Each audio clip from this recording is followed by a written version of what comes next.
What's going on, everybody, and welcome back to the Wiseguys Spoilercast. We are going to spoil something that was already spoiled to begin with. At least it spoiled my mood and made me depressed.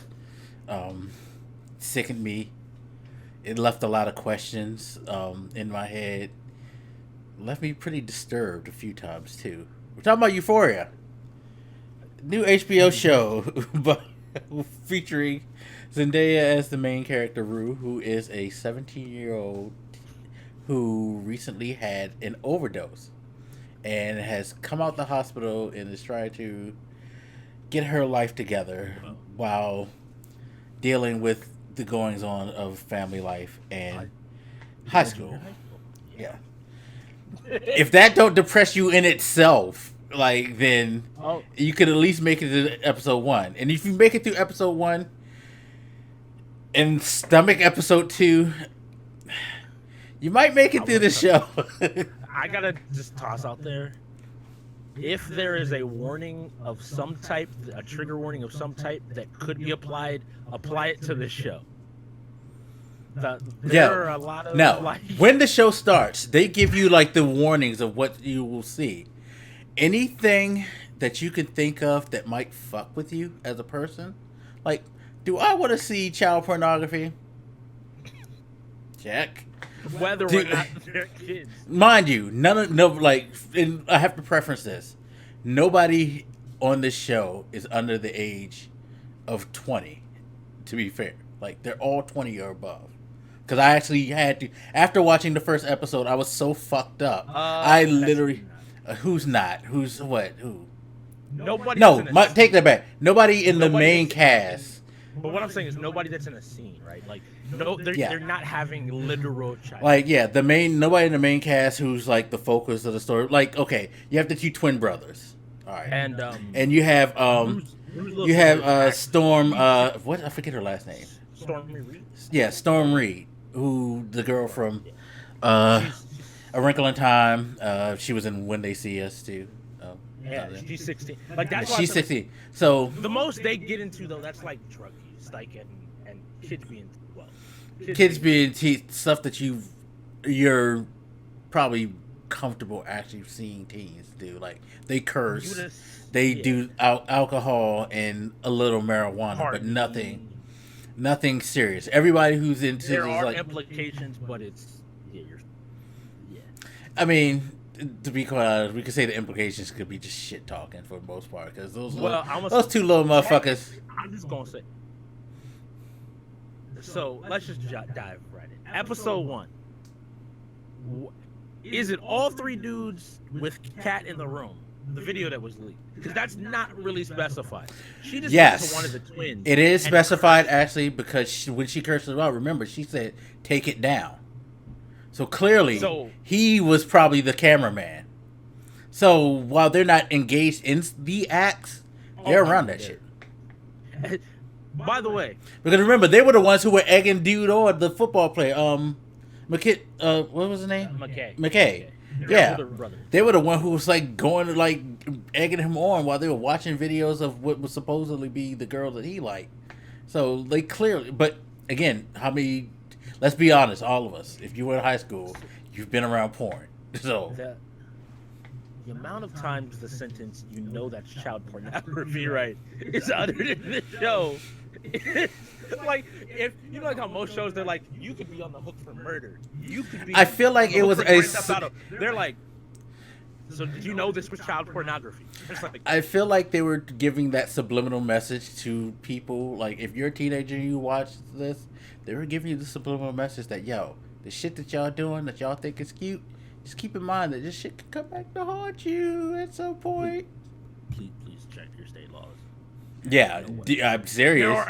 There are actual state laws. It don't matter if you're underage and it's because when Nate hit Jules with that shit, I was like, wait, what? That can't be real. And I looked it up and I was like, oh, that's fucked. Yeah. So I would like to first of all thank Black for watching. That's the first thing I want to do. We were talking, I think, about what were we talking? Spider-Man? This was after we had done the Wise Guy podcast where we were talking about the Marvel stuff. Okay. This was like after show conversation. And I convinced him to watch it, and he. Well, I will say that you didn't necessarily convince me to watch it. You convinced me before to watch the first I put episode. the idea. And then, yeah. And then you eventually were like, okay, if I'm going to finish this out. Yeah, I was like, you know what? Yeah, because I thought about it, and I actually had several conversations with different people about this who refused to watch it. Cardiac, he said, hell no. I talked to another friend of mine's, SB. She was like, hell no. And I just talked to a couple of people over it. I was like, it raised a lot of questions because as disturbing as it was, the first thing that it did was like, oh my God, is this really what high school was like? And then I saw your tweet where you were saying how like some of it reminds you of the things. You said it to me, but you said it again in a tweet that you said it like reminded you of some of the things that went on, or like it made you reflect back to your high school. Like to put it be very like everything that happens in that show, barring high schoolers.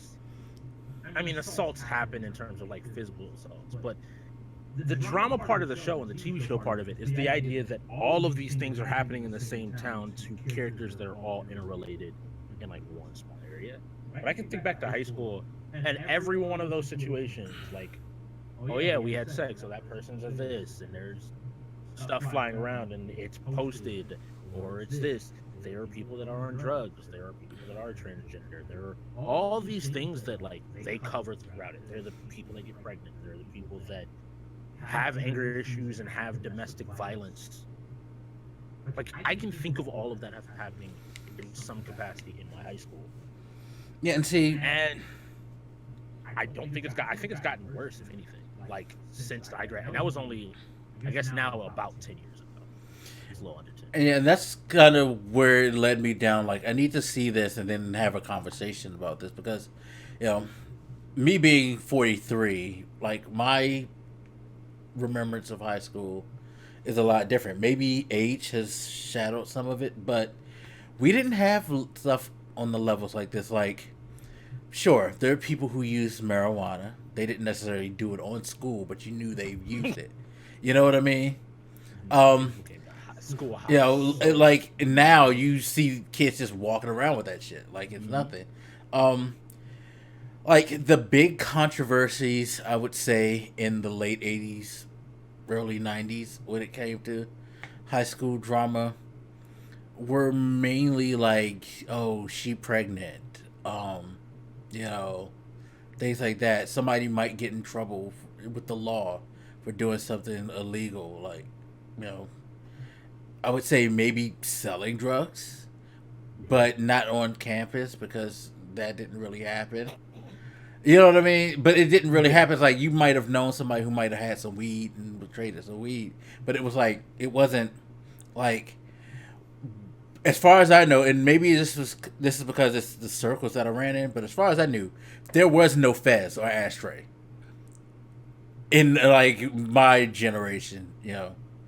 The easiest way I can explain it is I know stories of people getting caught in school with it. I know plenty of people that I always liked the joke that I was more of the rude character. I knew everybody. I'd grown up with most of these people, right?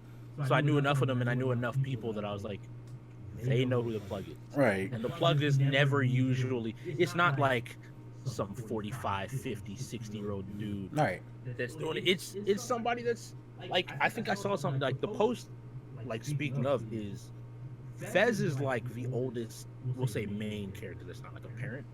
Right. And he's 21, 22, compared to like the rest of the cast, which is somewhere between the ages of 22 and like in terms of main storylines, like 17, 16.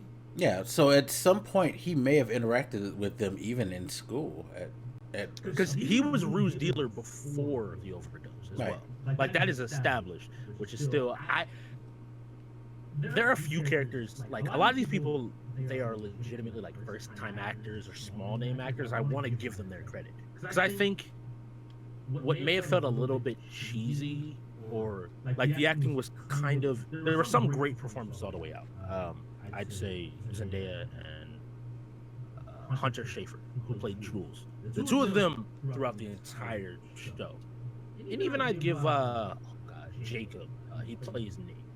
Like, there were a few performances that were great all the way to the show, but by the second half of the show, and all the storylines kind of really coming together, for like people, like especially people like Hunter Schafer, who this is her first acting gig.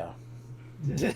Like, you look at that and you're like, that's a really good performance. Like, you murdered that. They captured both the idea of, hey, we're teenagers, we're very much in high school, as well as kind of, I feel like, I don't know, every storyline in here, some of them are very high schoolers, but even some of them you can really kind of pull on, and the best ones are always, this isn't just a high school problem. This is like, you could be Nate's dad. That's a whole different bag of worms, right? Well, no, I mean, yeah. But even, like, I would say Kat's story is a very relatable thing because of the, was it episode, which one was her episode, 3 or 4? 3. Okay, so when she gave her story about, like, how she gained weight and stuff like that, and she was talking about, like, how the whole thing that she was doing was helping her with her body image and how she felt about stuff. I thought about that, and, like, this is a weird connection, but okay.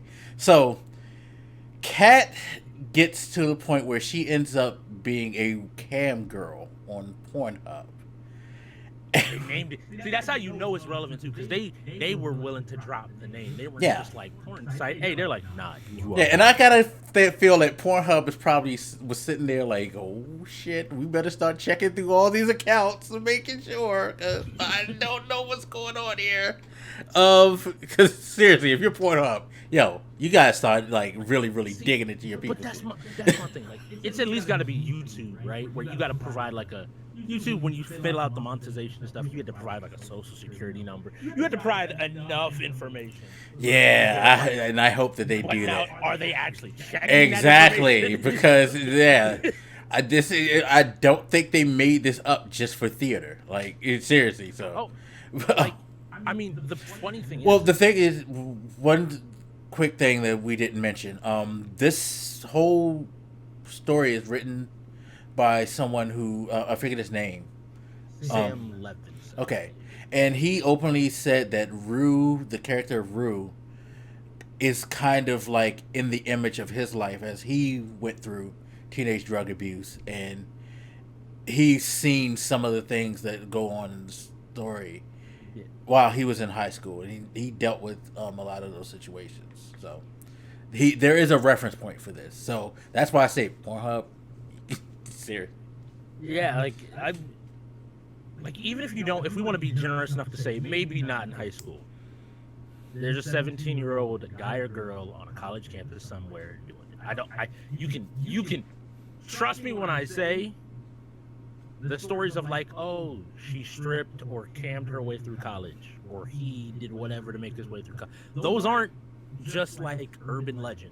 No, I've known people who related stories. Like, again, in my high school experience, it wasn't like that, but people a few years younger than me, it started to get to, like, the stripping thing at the age of 16, 17 is a real thing. I've heard that enough. And people, like, within their mid 30s to early 40s. So that's a thing. That's a prevalent thing, you know. I've heard of college stories and stuff like that. I want to ask you, because going to the cat story, like diving into that specifically, I found it really interesting how she almost had, we'll say, like the YouTube effect with it, where it was her being disgusted, seeing how many views it got, and then deciding to post herself. Right. But no, that's kind of what I was going to, like how it could be reflected. Like, weirdly enough, her whole thing and the body image thing could be reflective of a lot of people. I mean, there are a lot of older people who do the Pornhub thing, and part of that is because it helps them with their body image at a later age. It's not like it's something exclusive to teenagers, which is to your point where you think, okay, this is just a bunch of high school stuff, but it's stuff that you could actually put in somebody in their 30s, 20s, and on. I love that they don't give even a definitive answer, right? Because, like, even in the latter half of the episodes, they kind of point out, like, this whole, like, her being super confident in herself, and be like, yeah, I'm owning my sexuality, and I'm doing this. It wasn't her addressing the problem, so those insecurities and the body image issues were still very much there. Mm-hmm. Because anytime she had to interact with Ethan, like, what would be a normal kid her age, it didn't work. Whatever she was trying to do didn't work. Yeah, it could never hold up because, like, he was legitimately just like, no, I think you're dope, and I want to go out with you. And yeah, like, I'm a normal high school kid. I'm supposed to be the normal high school kid. Yeah. Hey. Yeah, he genuinely liked her. That in episode 8 again, that was super cute. Like, that was one of the few moments in episode 8 where I was like, okay, thank you game, thank you show, because you were about to fuck me up. the moment you get a heartwarming moment where it's like, yeah, one of us will get hurt, but I'll do my best to make sure. Until season 2, when she just decides, like, I can't deal with this, and let's fuck him over. Oh, you know what I think is gonna happen as a whole. Season 2, that last cam where you couldn't see the guy's face. He's gonna show up. Yeah. That's gonna be somebody else, man. Because so the things that I guess I would completely argue with, or say they haven't addressed stalking and they haven't addressed, like, suicide directly, and I'm completely thinking that they're getting to those. Yeah, I already have a theory of who's gonna go that route. Because it's the suicide rate. I really already have it in mind who I think is gonna go that route. Man, like, and that's the cool thing. I think you can do that. It's very easy in the first 3 to 4 episodes to be like, oh, this is just a story about Jules and Rue. It's only Rue, her interaction with Jules, and that's the main plot point of the entire show. The other storylines just manage to have that impact later on. I've seen a lot of people that don't like Micheal. Well, I like that they did the introduction thing after the first episode where they gave, like, each character kind of like the first 10 or 15 minutes to, like, kind of get backdrop on who they are and what they are before they moved on to the main focus of Rue. Yeah. No. Because I think it helped shape. I really think the show is more about, like, it talks about just trauma in general. And, like, how a lot of the trauma that all of them are facing is something from, like, their life. There's a catalyst, and none of it is really addressed by any of the characters. Everybody has their own coping. We see, like, Rue's stems from mental health, and her need to kind of, her way of dealing with that, which is over-medicating and her addiction to just various drugs. Then you had in the second episode would be Nate, questionable, like, not willing to face your sexuality, as well as anger issues and understanding social, like, how a normal person is, like, being conditioned almost. Yeah. Episode 3 we talked about Kat. Episode 4 was Jules, I believe, where we got to see what Jules' mom actually did. Fuck her, by the way. Her mom was a piece of shit. Like, taking your kid and then having them institutionalized, like, 4 hours away. Yikes. But it wasn't even a regular institution. It was just like a shock therapy. That one kid, dog.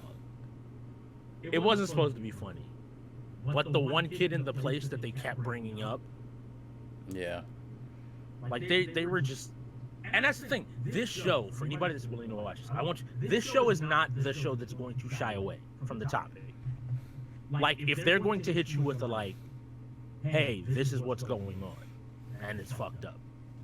Like, they don't just be like, oh yeah, Rue had an overdose, and her sister found her. No, they show you the scene where you see... That is why I sincerely say, if you can get through that first episode, then make it to the second. If you make it through the shock moments of the second, which, to its credit, aren't as bad, but are just as visceral. Like, they aren't as bad as, at least, like, emotionally stunning, but they're visceral. And then you get to that third episode and you start to, if you can get past the emotional, like, peak of that, then I think you numbed yourself enough. Like, I think that's what happened to me. I numbed myself enough to where you worn me out. Where else what else are you gonna do? But the funny part is then you get hit with episode 4, and the entire point of episode 4 is to be like, okay, all the storylines are starting to come together. Like, I don't know about you, but the anxiety of, like, when Nate's dad and he both leave the booth to basically go find Jules. All right. And to, like, find their thing. Like, the music and the energy of that scene was just like, look, do not let one of these kids get hurt. Do not. And the fact that in that moment, they gave his dad became the more likable of the two characters. Yeah, because he. It's funny because the similarities between them, I think that's where it shows where there's a bridge, because they both have, like, control issues. Like, they have to control their image, the narrative around them. They have to continue to be the model of perfection. But with his dad, it's like there's a limit to how far he would go. He just doesn't want to hurt his family. He doesn't want to, like, I also think, like, it's the age thing. Like, it's the... Yeah, it's probably a level of maturity. I think his dad, like, you might think, like, his dad is like him. His dad's going, like, when he catches up to Jules, and his dad is legitimately like, please don't. I can do here. Like, I don't have anything. Like, I just want, like, and when Jules legitimately is like, yeah, I won't say anything, you can really tell, like, there's a sense of relief of, like what legitimate, like, thank you, like, gratitude, like, yeah, thank you for not. And then when he meets with the next dude, and he's sitting here just being like, do you think this stuff fucks up your kid? Like, do you think your kids get this? And you realize that legitimately, like, as fucked up as he knows, he's like, I really do want better for my kids. Yeah. Like, I legitimately don't want my kids to end up like me. And that doesn't redeem him. No. But he has sort of a conscience. He has a conscience, though. Like, whereas, again, the turn for Nate is, like, the control for him, it drives him to do anything that's necessary, regardless of anybody else. Fuck everybody else around him. As long as Nate's world is perfect. It's why in the first episode, you see him act a fool, like, to piss off Maddie, and then gets all in his feelings when she doesn't just fall to the altar. Instead, she just be like, well, I'm going to do something to fuck with you. And she ends up fucking a dude in the middle of the party in front of everybody. Which... That is the... To be completely honest, most of the stuff in the show did not disturb me. There are no good characters in it. Let me establish that. Tyler, as a 22-year-old male, you should not be at a high school party. Period. There is no excuse at all. But it happens to a lot. Yes. But when Nate showed up in his apartment, and I was like, yo, hold up. Like, I started beating him. I was like, like, I also love the memes, by the way. That when anybody, it's like the joke is, anytime anybody, like, says something to Nate, hello, I'd like to report a crime, is the first thing he does is he just picks up the photo, because like Nate to me is the example of the person that knows just enough to skirt, like, they know how to run the system and make the system work for them. That is until episode 8 when his dad, and even then he loses his shit in episode 8 when he realizes he's not, like, all powerful, because he'd been trying his dad for 3 or 4 episodes. Yeah, but no, that's why Maddie breaks him in a way too, because Yeah. she has the ability to hurt him. You know? Well, because do you think that's because they kind of reiterate that multiple times in the show that like he actually loves Maddie. Yeah. Like they love each other, as fucked up and abusive as that relationship is. He loves her, and do you think that's what it is? Like that is, it's like the we'll say kryptonite, but like like the one vulnerability. Like for Nate is that like he is so obsessive over Maddie. I don't know if he really like purely loves her. I think there's love there. But I think a lot of his obsession is on the fact that, yeah, she is willing to slap him in the face. And it doesn't change how he feels. And that intrigues him. Because everybody else who tries to come at him, he just breaks their shit completely apart. He uses his power that he perceives he has and crushes them. And he gets off, and that, it reaffirms the fact that, yeah, I am the man. I am as great as people say I am, or as I think I am. That conversation that his dad has with him, right? Like where his dad's like, there are gonna be people that hate you because you're like, he really believes that he is the shit. Yeah. And then people don't just like him because he is better than them. Yeah. And like she is willing to kind of spit in that superiority complex. So it kind of like turns him off. Right. If you like dudes, it's fine. Sexuality is a spectrum. And my man is just like, no, and the fact, look, you walk in the bathroom and try to get hard looking at himself. I'm going to need you to talk to somebody. Yeah. But that's the thing. She's the only person who can quote unquote be reckless with him. And even still, that. Okay. The stupidity. Because after, like, he chokes her, she's still like, yeah, I'm gonna keep doing this thing. And I'm like, no, don't sneak out, don't meet him at a motel. Yeah.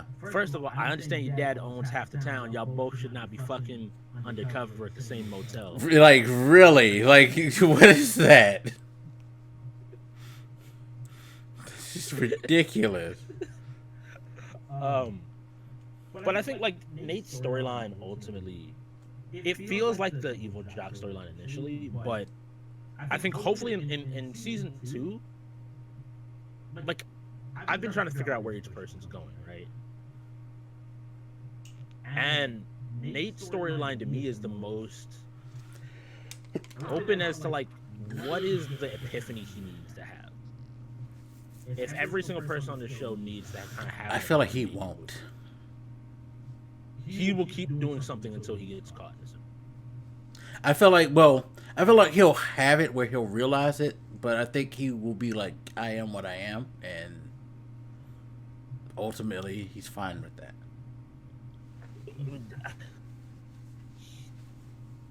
Okay. I could see that. Yeah. I'm trying to think who we haven't. We briefly talked about the Cassie McKay storyline. That was probably the biggest part where I was like, yo, I can't watch this shit.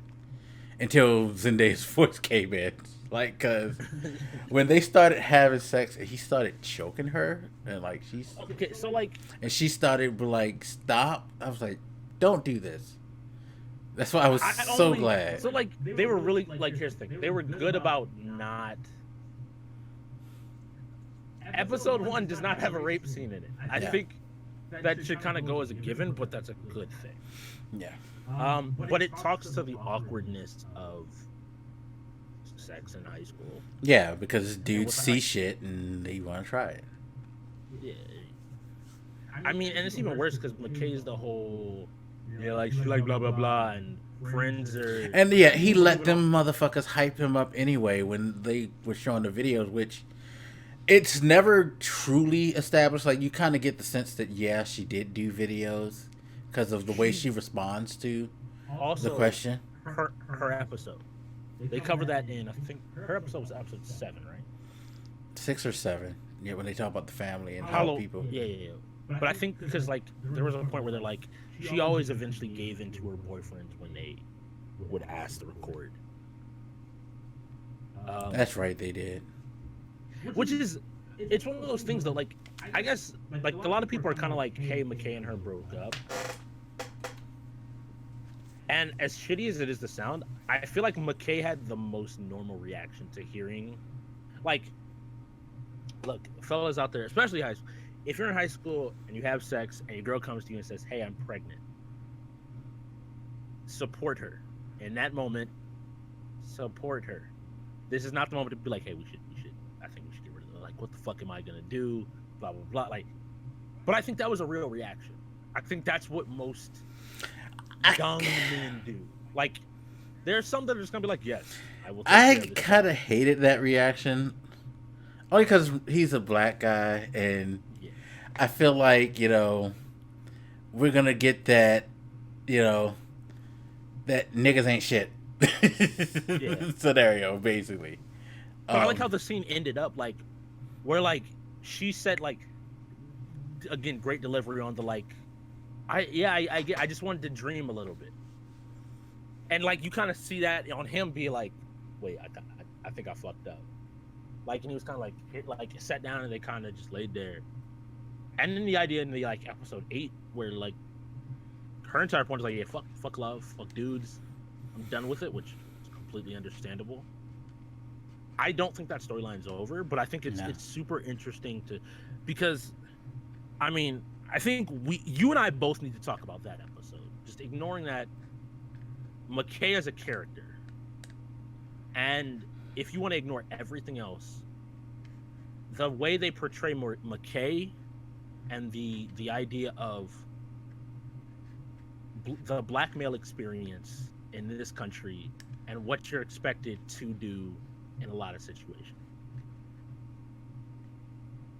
Like the way his father is always whatever. Like, to me, first of all, I wanted to smack the hell out of his father. Your son comes to you and says, he called me I don't care what he called you. You're not allowed to get mad. Huh? Nah. Right, the whole turn it on, like, turn it back on in the field and that shit. And I'm like, no. Look, as a sports player, I'm down for some dude push you, some dude tackle you, some dude knock you down, some dude curse you out. Fine. Nah, that is like the idea of like, oh yeah, black men are just supposed to bottle it up. Yeah, his father came with the very old school approach of just swallow it down and find an outlet somewhere else type of thing. And in the case of McKay, it was like, oh yeah, in sports, like, and you see it, and then, of course, the college, the hazing scene, which, like, it breaks the facade. Like, as much as I would love to tell everybody, like, as a black male, you can contain everything. It's not true. That wall breaks. And I cannot say that I have not been in that same position. Obviously not the hazing position, but that where you're looking in the mirror and you're just trying to recontain everything. You're just trying to get back to like, right, okay. And like, I give him credit because that is what it is where it's like, fuck. Okay, breathe. But then you see the immediate repercussions of it when he comes back out and he's like, all right, cool. He's not the same kind, loving, caring person. He's taking the aggression out on Cassie in that case, but taking the aggression out someplace else. Yeah, and that's something like, just as an aside, especially for black men, because we definitely do have a thing about us where we kind of like try to compartmentalize our emotions, our feelings, and a lot of times it's our women that end up bearing the brunt of it. Like, when we have to have an outlet, we tend to take it to them, which isn't the way. Like, and it's not even like a better way to do it would be just talk about things with them. Yeah. That's the thing. He wasn't talking about things with her, really. It's like, she's sitting up there like, "Are you okay? What's up? Like, what's going on?" Like,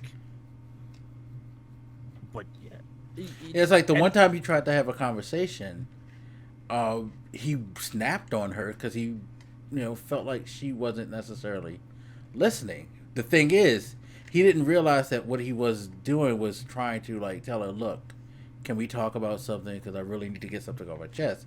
He was just randomly spitting things out in the middle of their conversation, and then he blames her for not paying attention because she didn't pick up on whatever cue that he didn't drop that he wanted this to be about, like, his problems, And that's a lot. That's a people. That's not just as much a high school thing, right? Where he's just like you don't know how to say like, I have this problem, I want to talk. The funny side is on the flip side of that, which goes to a lot of the adults in the series. Like when he comes to his dad and he's like, "Hey, Dad, I don't think I'm the best anymore.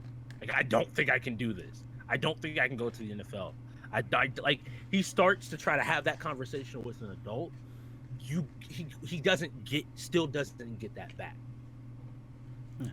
But you realize it's kind of like you got to do it.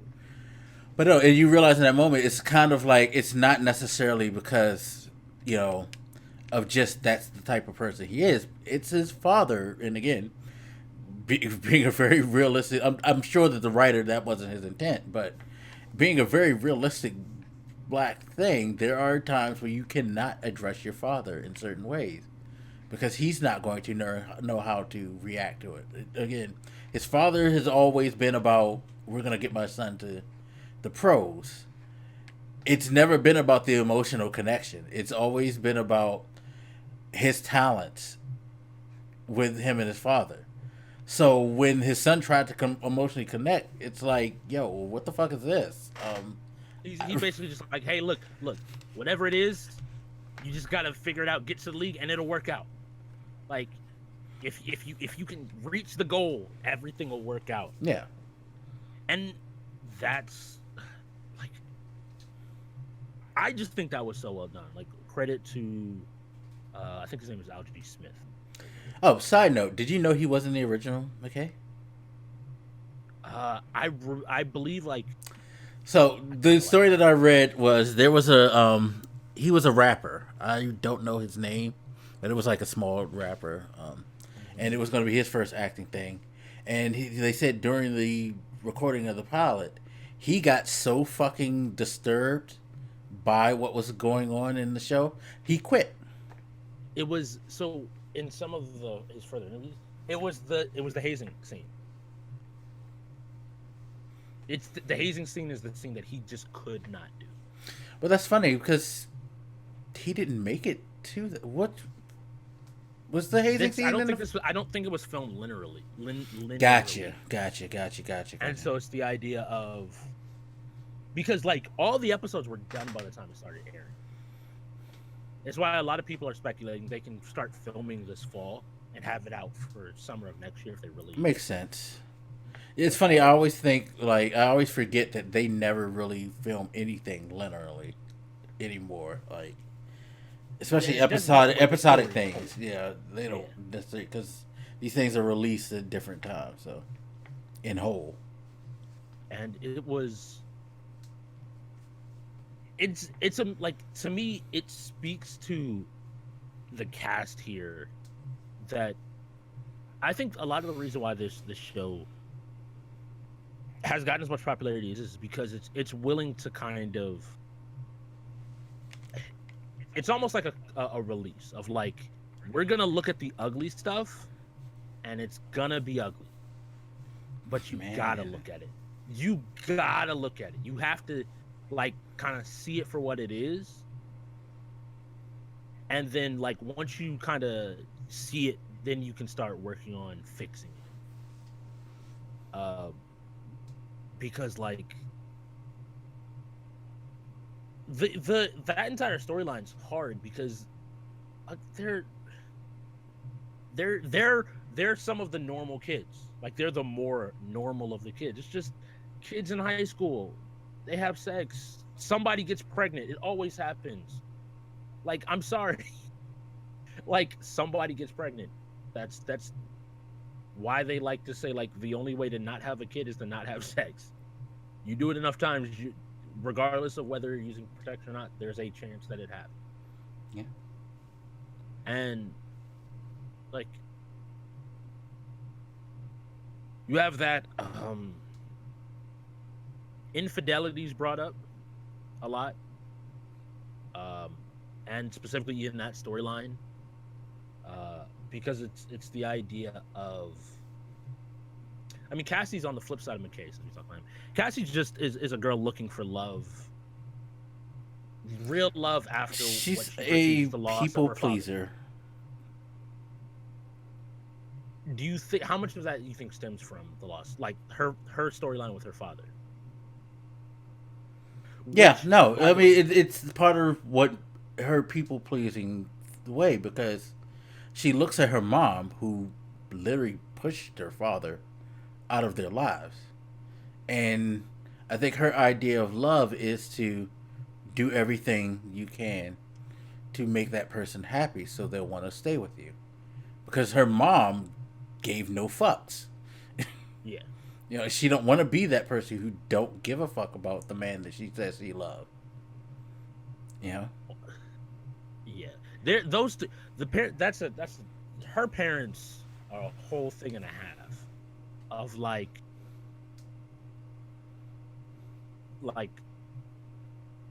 I don't want to say they just never address the issue between them. There's, again, it's the small things in this series I think I love. Like when she's telling I think story, part of it is like, that her dad was a nice guy. He didn't want to like hurt her mom or hurt them, so he just walked away without making a fuss. Like he probably should have cursed her out until It's, but like, you want those small things, right? Like the small things in the episode, to me, like when they were like, oh yeah, her dad loved to watch her ice skate, which set up an amazing scene in the finale. And then it was like, but he stopped encouraging her because he didn't have the money for lessons. Like, it's small things like that to me speaks to like the things that a lot of times we don't think about could be going on, like in a kid or a young person's head, or they might, or a parent not realize, like, hey, you doing this thing, even if you can't necessarily pay for the lessons, you should still encourage her to skate if she wants to skate. Yeah. But I mean, again, going back to the whole he being the nice guy and not wanting to hurt her feelings, he thought the best thing was to just not say anything, which wasn't. And then I feel bad for Lexi. Can we talk about that? To be de facto, by the books, I'm gonna party, I'm gonna drink a little bit, but for the most part, I'm just the good kid. Yeah, she tries to be. Yeah, kid. Exactly.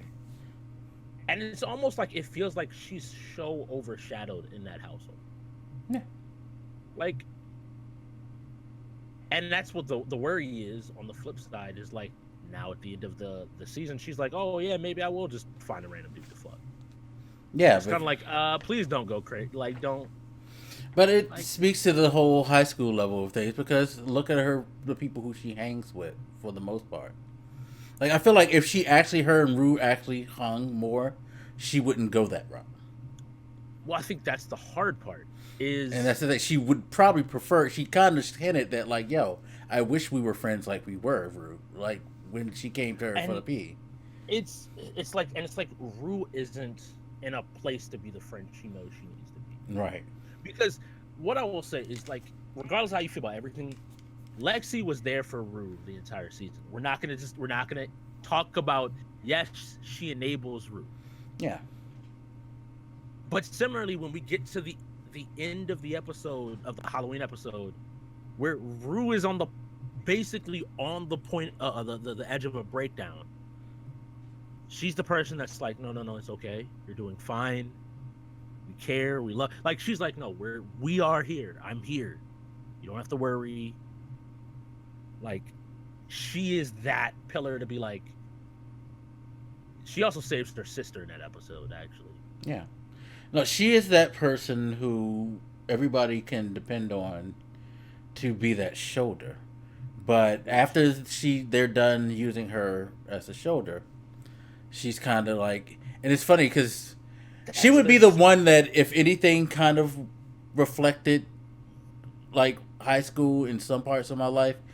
That aspect of her would be that, because there's places in time, including high school, where I felt like, yeah, everybody likes to come to me when they need something. But then when it's time to go and wild out, party, have fun, okay. Well, although Mike's not into this, so let's just not bother with him. Bob Ross is legendary. Bob Ross costume. Yo, that's what I'm saying. Her, like, that was a beast costume, and they're like laughing. Like, yo, she put the most, like, all of y'all are doing the most cliched shit for the most part. Like, you know. And she came out full on, rossed up, ready to just go. Another gold mine from that episode, and you even, I think, messaged me about it. When they started listing off the Wire characters, when they was scaring the look, that was so funny, because it was like, this kid was so I will call Debo. Oh yeah, Weebay too. Like what? I'm like, yo, we're gonna get Omar Weebay. You know, like, wow. Like, okay, like, it's amidst all the dark shit that could be in this movie, they have these just funny moments that are show. They're just funny moments. I would love this as an 8-hour movie. And all this talking around, we haven't gotten to what we'll call the main storyline of the entire show, which is Jules and Rue. Yeah. Although I do think that the main thing was mostly just seeing Rue's progression. Yeah. I think Jules was like, the whole issue with her and Jules was the backbone of that. Yeah. So one thing I like is they played into like, I didn't, until I'd done a little bit more like thinking about it. When people are bipolar, sometimes the manic states can be described as euphoria, and it's really interesting to me that that's the name of the show. And all right, so Rue's storyline, one, it doesn't need to be depressing. Show, please don't start it off saying like, hey, that my happiest day of my life was when I was born, or before I was born, and then everything went shitty. Like, it was that was kind of like, fucked. I was crushed by my mother's cervix and pushed. I'm like, all right, like, why? I was born, 3 days after 9/11, I think it was. Yeah. And it's this entire conversation that, like, how much of Rue's addiction comes initially from over medication as a kid? How much of that then falls into using the same medications and not paying attention, obviously, to the idea of her and the passing of her dad, and the post-traumatic stress that can develop because of that, and the emotion that isn't resolved there, which I would like to say is so well done, because you don't understand how deep that runs until literally the last 5 minutes of the season. Like, when you hit me with the message, like, they really doing that. They're really pulling out the Donnie. Oh. Yeah, it's like, wow, they basically did the, like, you know, like, this is the song she would have played if her father was alive, if she got married. Shit. Like, really. Like, that is, Song for You by Donny Hathaway is probably the ultimate, like, daddy-daughter song ever written. I would love that being covered by her mom's narration the entire episode of, like, hey, if I talked to God before you were born and they told me what your life would be like, and, like, her when she's getting out of rehab, like, her mom's letter, and you really understand that, like, how much she actually cares about her family, and then her clutching the hoodie, like, just that scene where she walks in and she smells the hoodie, and you realize, like, how much of this is, like, it's not some random occurrence that came out of nowhere. it's all these different things that happen in your life that, if not addressed, turn into the issues. Everybody has issues that come from like something unaddressed, something not being presented, or not being discussed. Because Rue's addiction in a lot of ways is a combination of her mental health and not dealing with the loss of her dad. Yeah, and she never got. Jules, by the end of episode 8, reopens that wound. Because she's like, she leaves her. Like, Rue is like, yeah, let's leave. And for once, and that's what I love, which is why I think, as much as it's sick, this show is, she very well could have had a relapse. I feel like her making the decision to not go with Jules because of her mother and sister is a step that she needs to take. And I honestly would question, like, her falling back to drugs if that is her concern. So I guess I'll pose that question to you. Do you think the ending of the season, the music video, do you think that is that is her relapsing and then having a high, and kind of like the outlandish highs that we see at other points in the series? Side note, the music and the cinematography in the show is fucking gorgeous. I actually got that song downloaded now. She and Labyrinth kill it. Labyrinth did a lot of the music for the show, and I would 100% recommend also checking him out, because his music is so good as well. But like, do you feel that's just? At first, I felt like, okay, she relapsed, because the first thing I was like, oh, come on, are you gonna go back?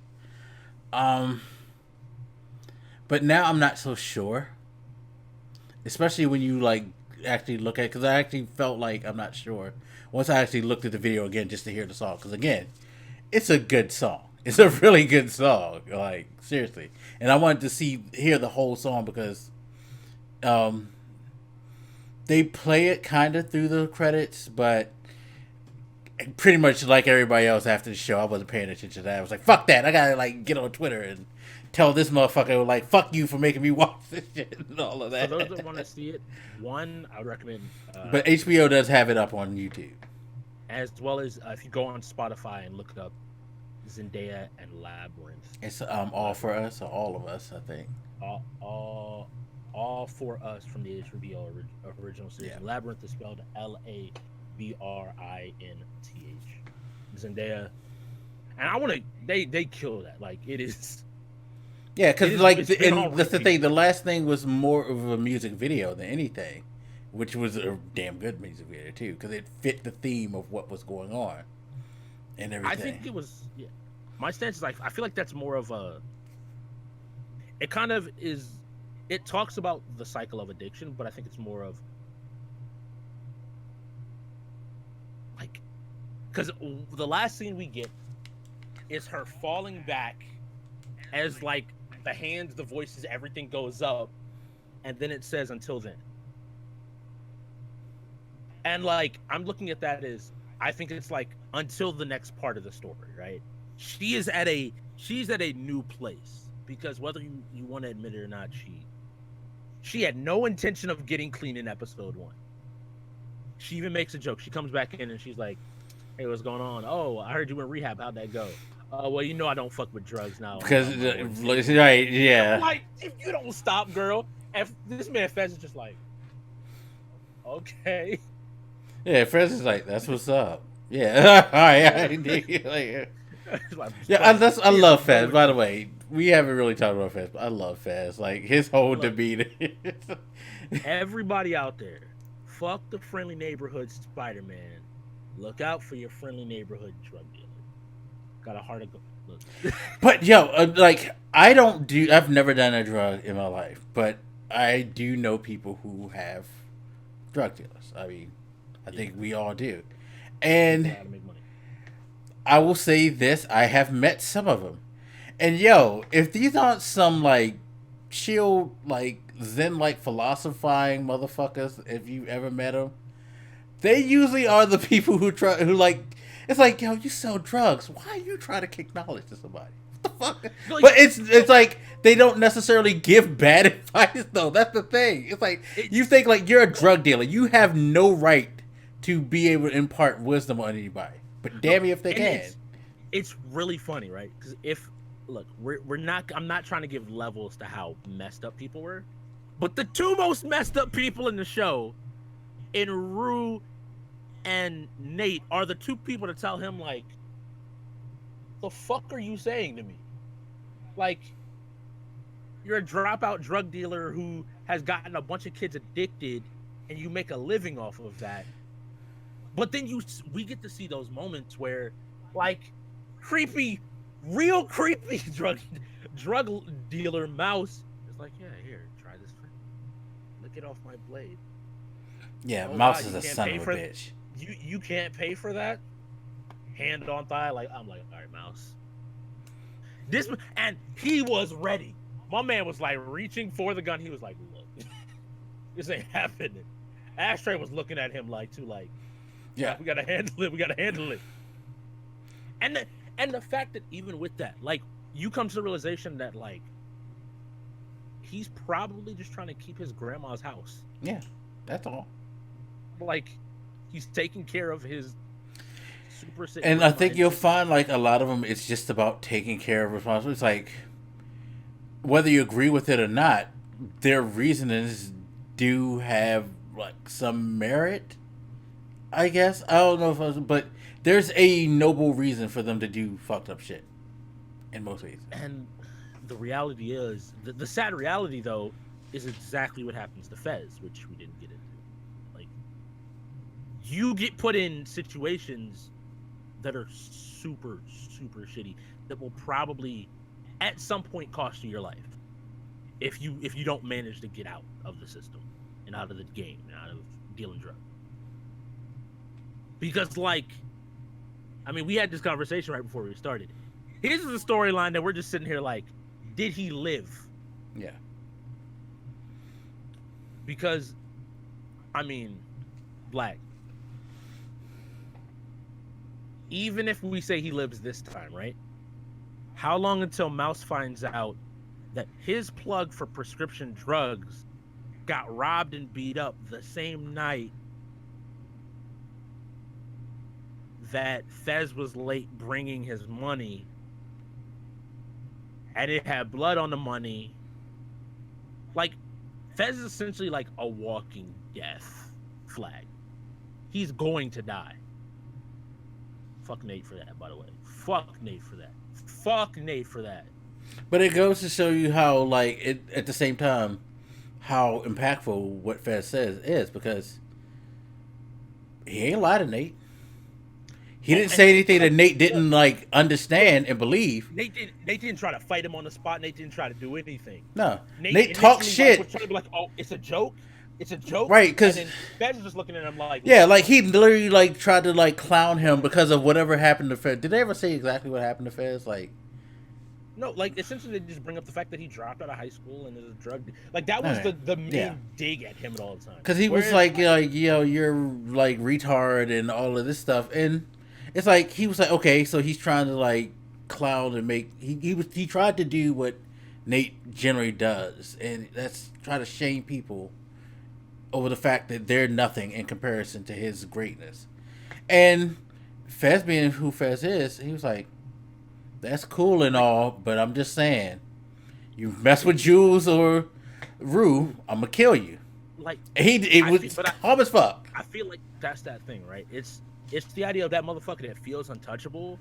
When you walk, like, the same thing happened in episode 8 when he started was talking to, it just so happened that he hit Rue in a like fragile enough spot that hurt her. Like, Rue is, as Rue's mom said, Rue is legitimately a fragile character.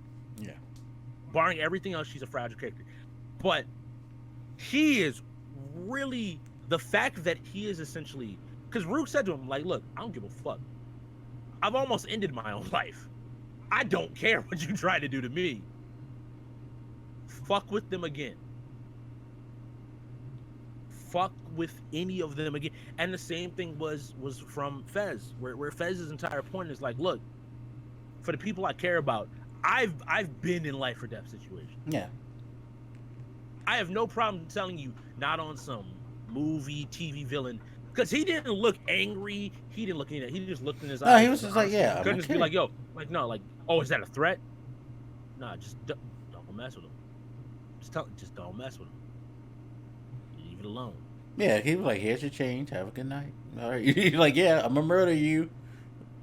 And the show even goes as far to say, if you thought that he was joking, when that doctor reached for the gun, first of all, I was sitting there, please don't reach for the gun. Please don't reach for the gun. Please don't reach for the gun. And, like, he beat a dude to the point where there was blood on the money. Yeah. Which, again, in front of his kid. To his credit, he didn't shoot him because he could have just shot the dude dead. But he ain't gonna kill no. Again, that shows you get say what you will about what he does. It's the honor within him to at least not murder the man. He didn't want to take his life. He just wanted his money. And the entire time he was saying like, "Motherfucker, why would you do that?" Because the entire thing is like, my thought was just like, "Oh, the dude's kid showed up. He's just gonna hand him the money and let it go." And the dude tries to pull the gun.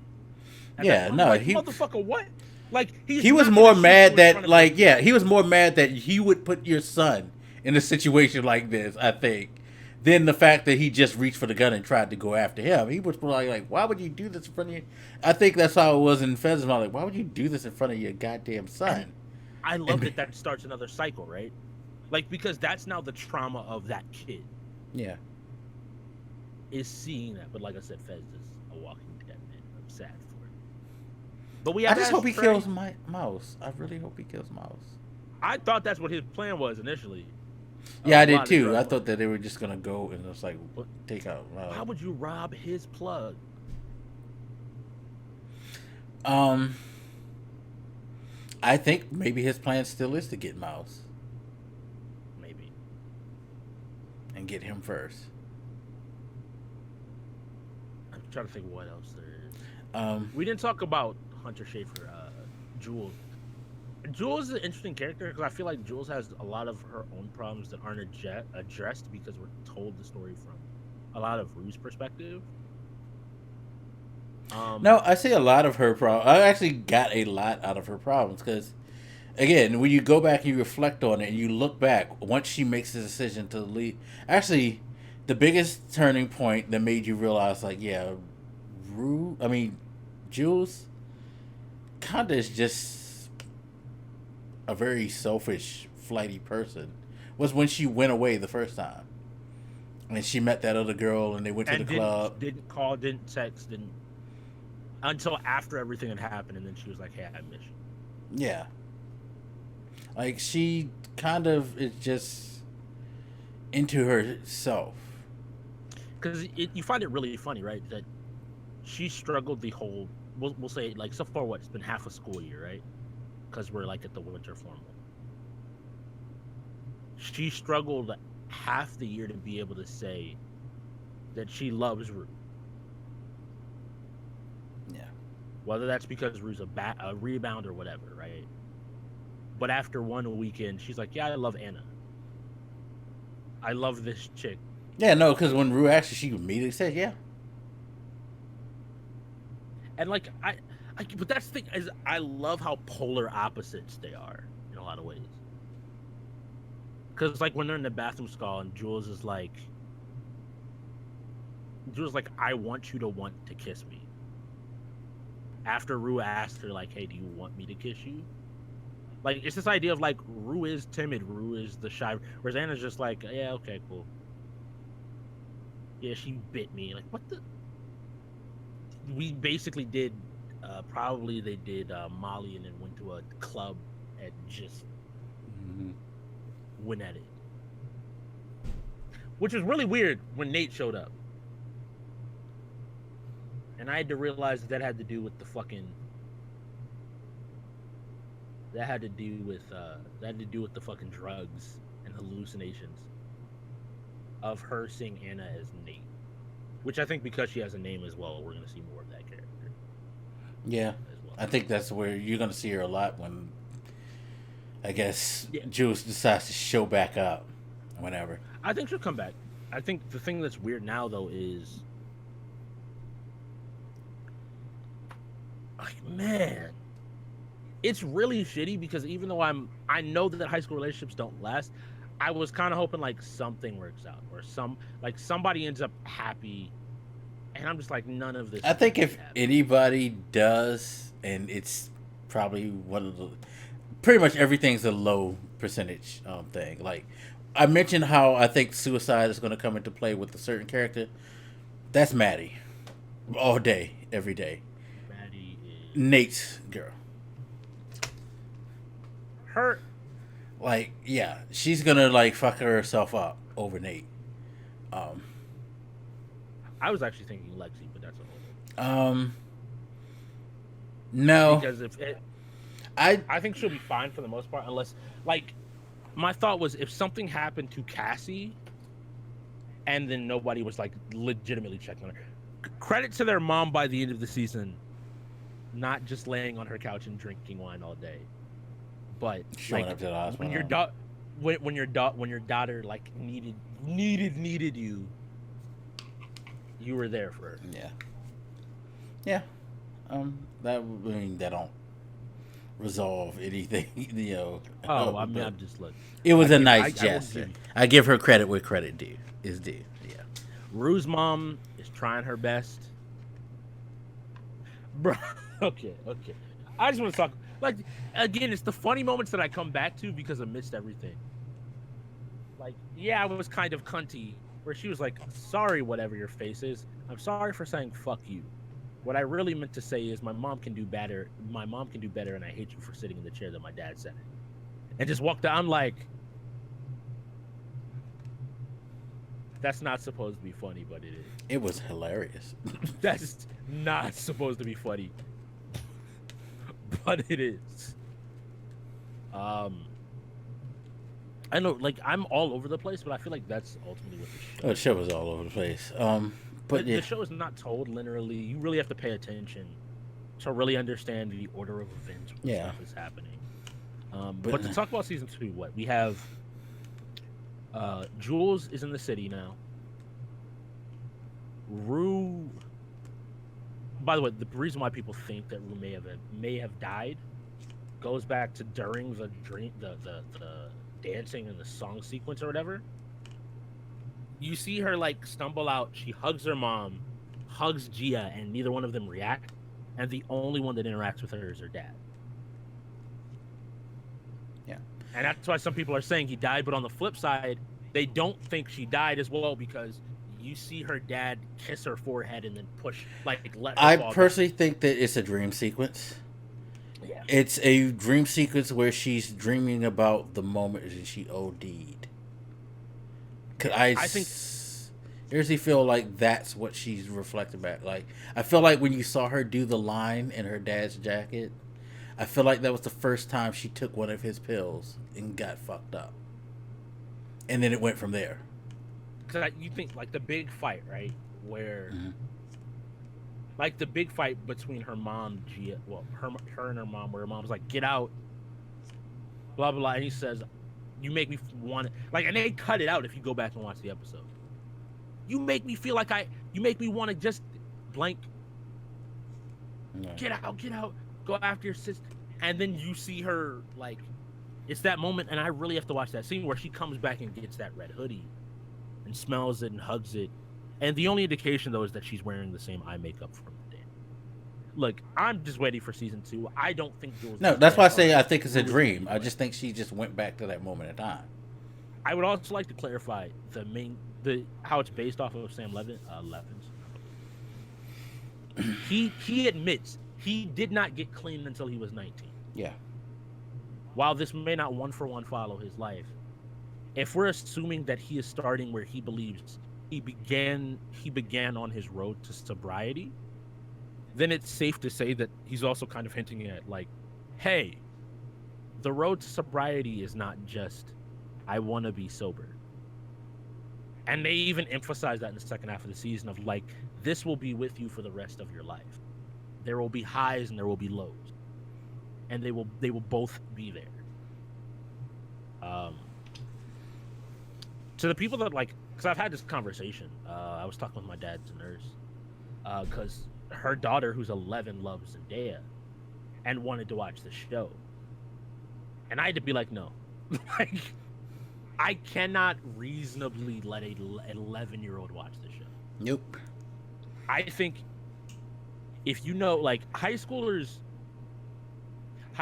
will find relation in it in terms of like, oh yeah, I know that situation. Oh yeah, I've heard of somebody in that situation. Oh yeah, like they get that much from it.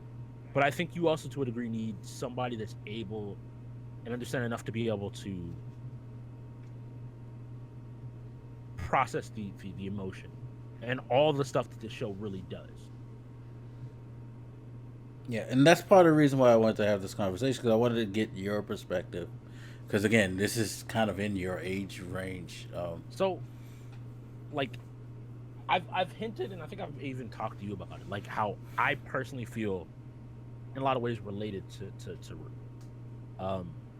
with the biggest differences being like, I didn't choose to take medication that I had access to, and I didn't end up getting addicted to drugs. Like, I have an addictive personality. I see a lot of the tendencies and a lot of the emotion Rook has towards situations. I understand those anxieties. I understand her all over the place. The idea that the little cue that they made at the beginning of the season, where the therapist at the very first episode was like, your daughter may have bipolar, but she's too young to tell. We realized that, flash forward to 17 years old, by the way, the best episode title, the trials and tribulations of trying to pee when depressed, is really them talking about the fact that she is bipolar. Yeah. It comes down to her saying like, oh yeah, I need to be on medication. And I know I mentioned to you that I had a meeting today, and like, I was going to get a mental health screening, because like, to be very frank, like, this show left me drained 9 times out of 10 watching, because, and I just had this conversation, it was a lot of like, it was stirring emotion, because I wasn't just looking at characters, I think just what the characters were doing. It's the idea of, to me, I very much understood just as much why the characters were doing it. Why are people looking for love?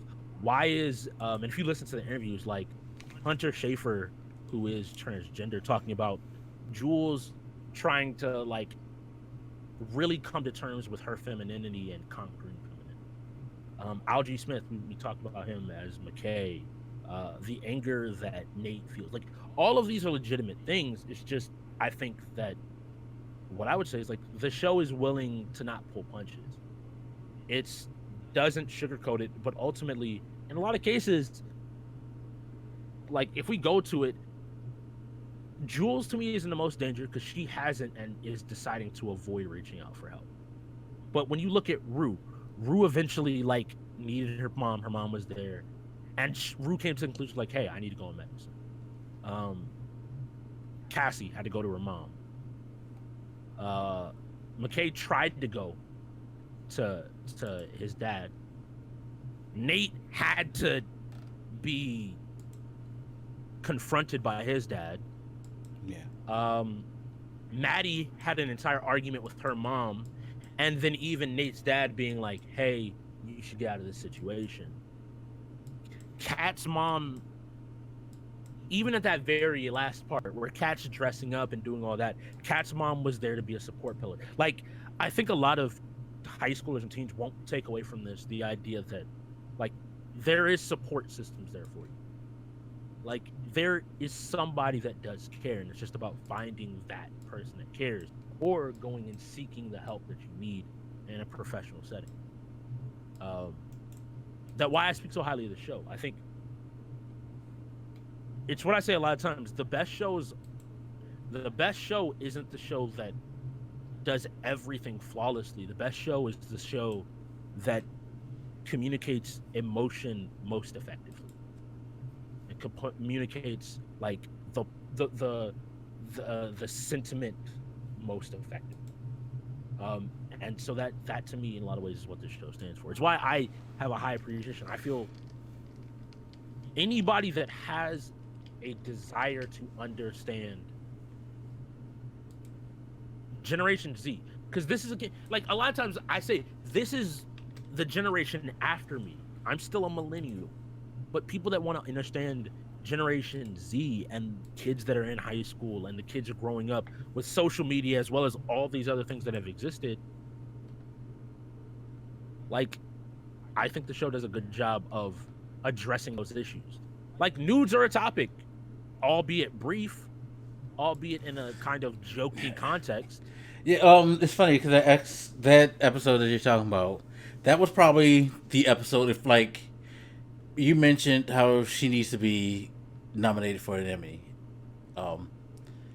that would be the episode that I would present. If you want to really like the one about the trials and tribulations of trying to when she goes into the whole detective shit, that shit was fucking brilliant. The way they were able to literally go from her sitting in her bed, marathoning 22 hours of a reality show, to her being like, "We're figuring this shit out." Like, I know this is gonna sound weird when I say this, but never before have I ever heard, and I hope I never hear it again. But I have to totally admit, that was the most impressive exposition on the dynamics of how to take a picture of your dick that I've ever heard in the other episode. And then you get to her... That's episode 3, I think. Yeah, like stuff, moments like that. And then you get to that episode, and that whole episode blew me away with the detective shit. Because they shot it well. It was... Played that part so well. Like, she was like, had the agitation, the mannerisms, the talk, all of that. Smoking. Yeah. It was like, brilliant. Fucking exactly. Yeah. And it's just like, it's all the while, like, while she's doing this detective shit. So after you have not peed. Yeah, and then you get the toxins are slowly flying back in your body. And now you may be asking me, why the fuck won't you just get up and pee? Trust me, I'm trying.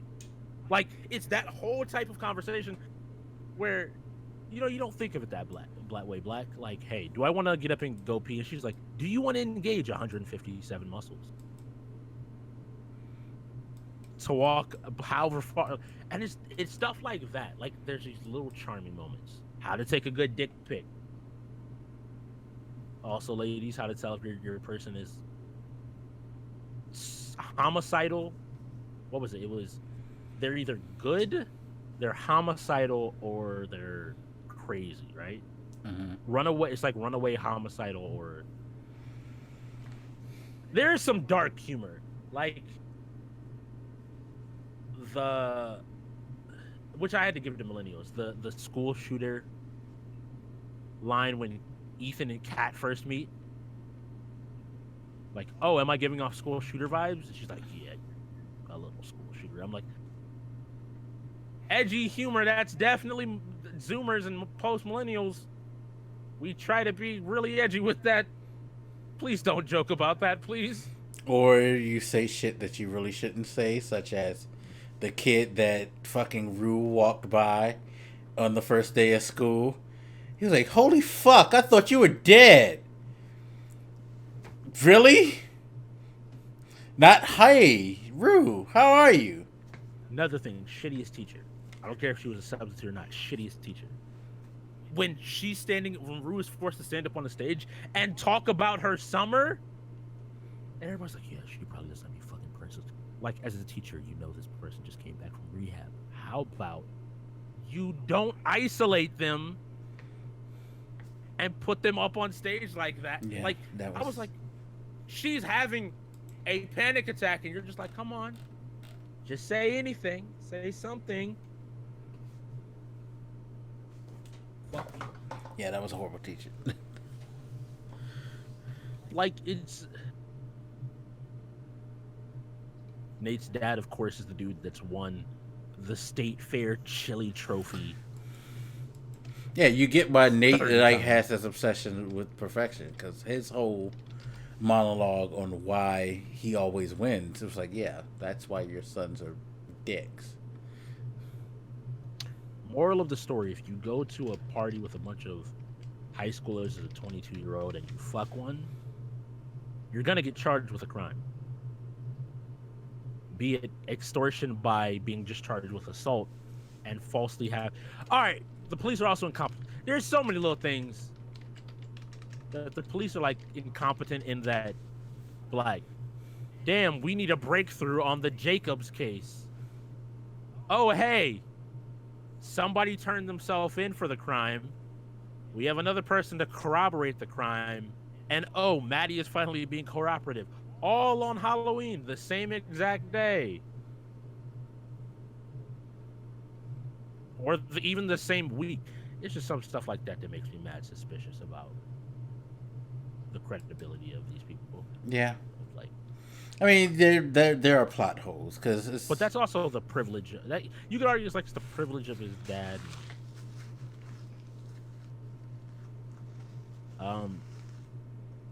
But yeah, if I could ask, what was your favorite? Are those your favorite scenes from the episode or the show? the cop stuff was, yeah, her breakdown of the penis, kind of like, weirdly enough, because I was like, yo, she is seriously like diagramming that shit. Like, she explained it. Nudes are the currency of love in today's age. like, gosh. There are two categories of dick pics. There are what is it? Like asked for and not asked for, and within that, the asked for ones fall into one of three categories, and only one of those is acceptable. Yeah, it's like, wow. I also love this that is in science. the middle of the cop thing, she brings that up. By the way, Yeah. like in the middle. No, of the yeah, cop thing, that's why I went to the dick thing, and then went back to the cop thing, because she does that. Like, she's like very clean, very like nice dick. yeah, very clean background, like all that. Like she And it's basically like, recapped her breakdown in that whole like monologue. Like, what is going on? I've said this to you, but I think definitely it's either between the end of episode 3, where Rue is beating on Fez's door, trying to get drugs, and after the whole fentanyl situation,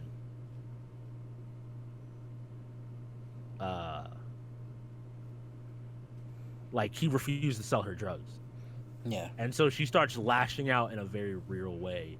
And she very quickly goes from like, hey, I'm super nice, to like, you're joking, right? To give me fucking drugs, like, hey, please, you fucking made me like this. The least you can do is fucking help me. Yeah. And like, he's just on the other side of the door. And it's not like, to me, it shows how much he cares, because it's not like he just walks away from the door. And it's like, yeah, keep screaming, whatever. He's standing there and he's really like fuck, like, I want to help you and I have to do this because I want to help you. Yeah. And the fact, man, all right, if she got caught by mouse that second time, dog. Yeah, when she snuck out. Yeah. Which is smart, because them pill bottles was. They were definitely calling her. She would have probably did something. Which, again, that's a good moment of showing growth, because 9 times out of 10, She would get out of the situation. yeah, she would have just stayed there and then be like, well, I blame you because you shouldn't have put me in that room. It's like, I told you not to be here. You know, she wasn't going to take responsibility. It was her taking responsibility. It's like, yo, I should have listened to him. I should have left when he told me to. Mm-hmm. And now I'm in this situation, like, for me to do this, it would just make it even worse. Nah, I'm out. So, it showed things like that. We didn't talk about the micro penis shit. The most deserving thing. I was kind of avoiding. Like I was just talking around the camming stuff as much as possible because I didn't. That was just one of the worst things. God, Right. again, if you So- can get through that, that's why I say if you can get through episode two's horrible scene, It's you not pretty much to me. It's not just the micro penis shit though. It's also the like, it's micro penis degradation. It's all the tags that I'm just like, can we not? Like the fact that literally the first thing we see from her on Pornhub is like, can I see your feet? And I'm like, God, it is the fucking internet, isn't it? yeah. Like, first thing a woman would get as a message on the internet is, can I see your feet? It's like, and then that culminates in like a dude with no camera on and a voice changer just breathing. Yo, that motherfucker bought her whole entire Amazon wish list. Who the fuck and why? But the fact that like we're just staring at a black screen. I'm like, okay, I'm gonna need you. Like, can you shut the screen, please? Like, I don't want you Creepy. to. Yeah, and we never really went through her whole her sex capades to like make her feel empowered and shit and all that. A couple of things about that were like, yo, grown men can be really fucked up, especially that dude at the carnival. Remember the guy who used to go to high school? He was like in his early mid-20s, and they were saying, really? Oh, why people still talk about my big dick? I'm like, all right, dude, you're like 26. I need you to chill. Yeah. This is a high schooler. You know it's a high school. Like, and on I'm top not of that, condoning he's it. super lame too. Well, did you come? Like, okay, side note, funny as shit. I can keep saying side note, funny as shit. When Rue is talking about her sexcapades, yeah. and that one dude is sitting up here like, yeah, you came hard. I'm like, oh god. Like, yo, dude's a fucking corny. You are a fucking. Dude's fucking dumb. At any age, Jesus Christ, we're horrible, horrible preachers. Like, I was so happy when the dude from the mall, like, Kat was trying to talk to the dude from the mall, and the dude from the mall was just trying to. He like, was just like, trying oh, to chill. You seem like an artist. You seem pretty chill. You seem pretty. He was cool. trying to talk to her, and then she was like, "Look, you just want to get your dick sucked," and then he was like, "Okay." Like, oh, he just did. He just like, oh, you were trying to be a decent dude for a minute, and then you just 180 into like this asshole. Now on the flip side, how'd you feel about the One Direction fan fiction? Oh, you know they're mad, right? Oh, they mad. Yeah, they big mad. They're super mad because I saw they were like just horrified by that shit, like in the sex and all of that in the show. They're not fans. It's because it's literally like one of those fanfics. It was the funniest thing because like their fans were like, "Wow, this is trash. This is horrible," and then you had other people being like, "No, this is what y'all were doing as 14, 15, 16-year-olds. You created this. They're just showing it to the world." Yeah, they should. Yeah. Yeah. So if you write a fan fiction out there, you may get picked up in an HBO show. So that's the moral of the story here. Yeah, you're gonna get mocked. Because again, the I'd guy say who that. wrote it, that's in his age range. So This show, man, I think the show is legitimately something special. I think we are now in a world where Zendaya, whatever Zendaya does next, we're all just gonna watch. Like, she went from like, you know, people kind of knew Zendaya, knew who she was, knew what she did, to now it being 100% to me like, whatever she does next, because she's supposed to be in the Dune remake. She plays the love interest in that, and then she has a couple of other movies, I believe. oh, I didn't know her She role also was that stayed- significant. That's interesting. She also, by the way, is what I would like to call the best MJ.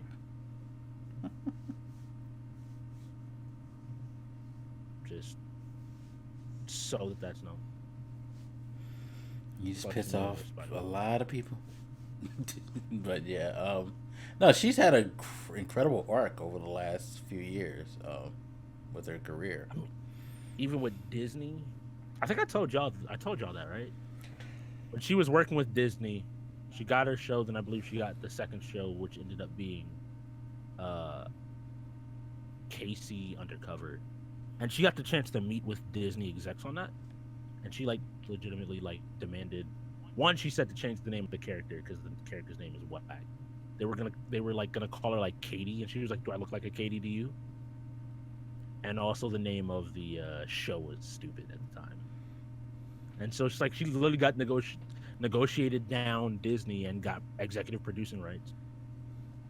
I'm 100% interested in seeing. She has a new clothing line coming out this fall with Tommy Hilfiger.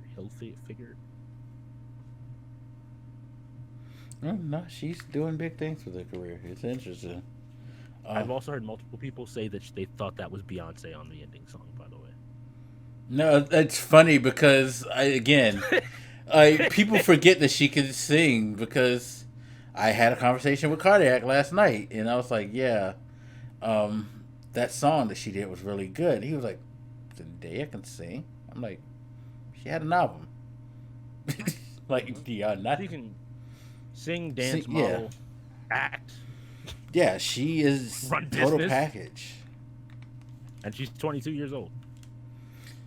She's socially aware. Like, dare I say, had her music career went a lot further, she could have out Beyonce. Because at least she beats her in the... that's... Hey, she's a better actor. I'm not going to, like... I think Zendaya's just going to do whatever Zendaya wants to do. And I, for one, am all for it. Yeah. Come up with your own beehives, Zendaya, so the Beyonce fans can get pissed. I will say, by the way, Zendaya deserves an Emmy. A lot of these actors deserve so much. See, Beyonce would never be mentioned in that thing. No, let me stop with the Beyonce thing. Emmy. I'm not touching that. Yeah, don't come at me. Don't come at me. I got enough problems to work with.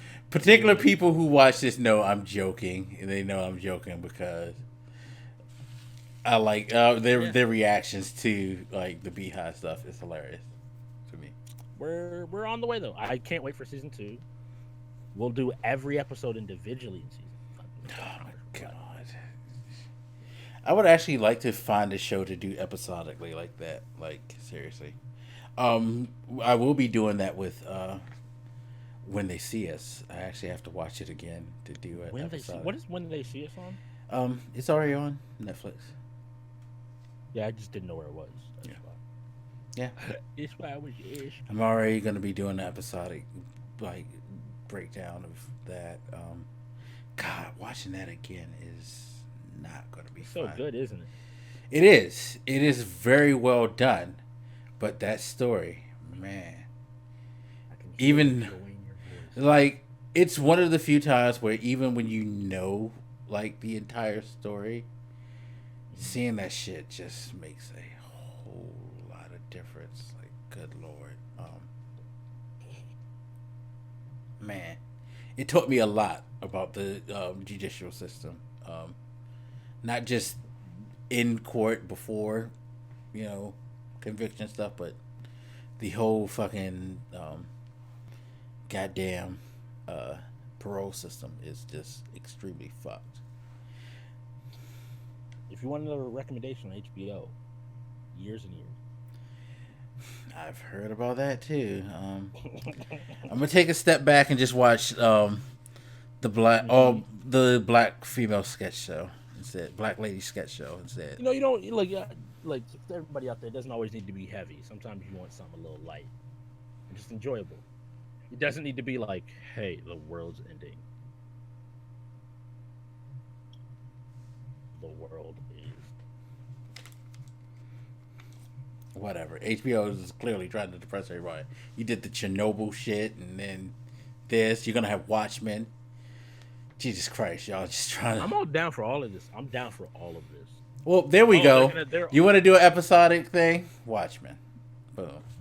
They're also doing his is Dark Materials, I believe is the name of the series. Golden Compass and all those books. Oh yeah, that's right. They're doing that. Aren't his Mortal Engines? I think is also possibly. There's a lot of things. HBO is 100% down to be like, wait, did you say MA rated and dark and gritty?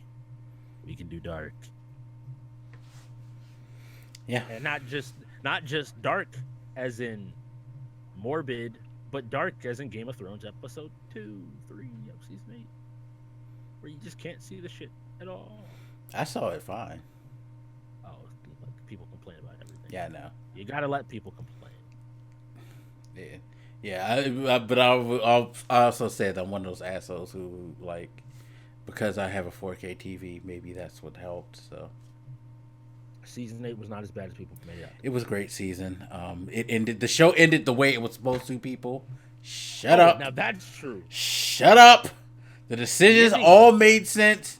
Just because they're not what you thought it should be, don't mean that they were bad. All right. Shut up. I'm gonna add an asterisk. All right, to that. let's just It's like if I'm going from point A to point B.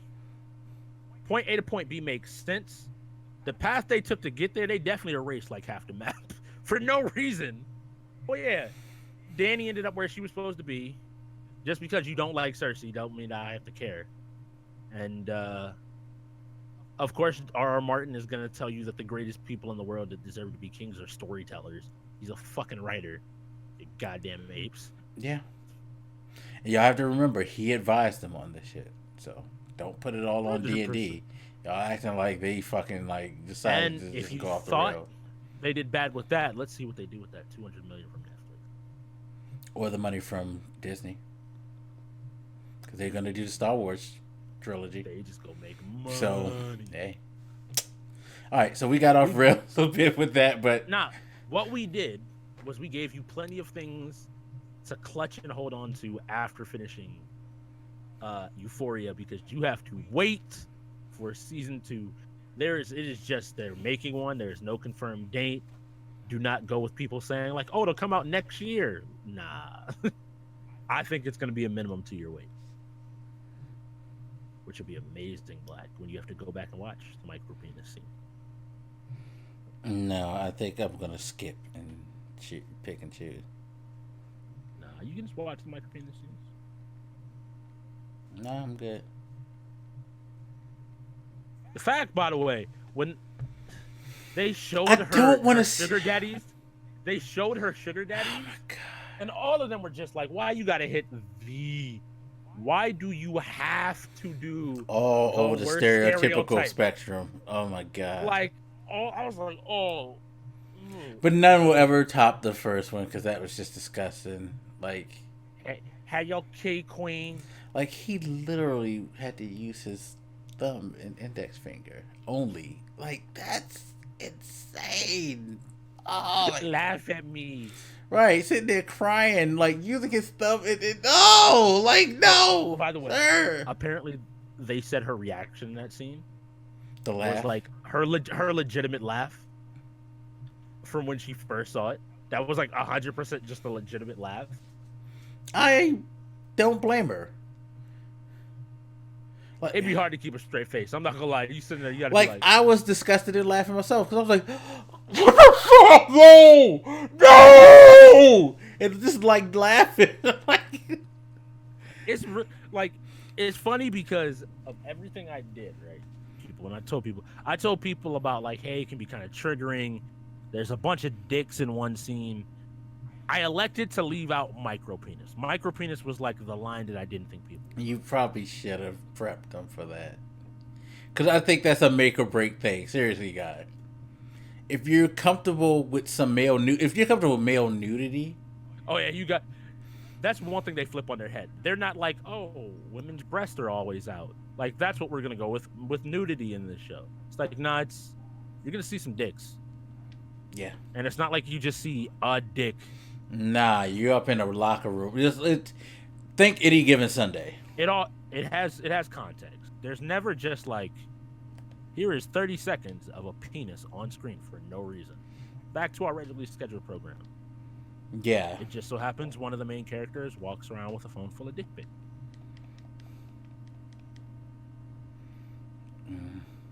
Sentences I didn't think I would say at the top of this year. I think that Show of the summer. It's really good. I by default right now it is because I can't think of anything else to come out this summer. And we're already in August. Ba-dum. So I think you Keep an eye out for all the actors in the show. If you haven't watched it, honestly, even with everything we said here, if you watched the entire spoiler cast about this show, I don't know if Black will agree with me on, you could still watch this show. Yeah, we really didn't reveal anything. What do you think?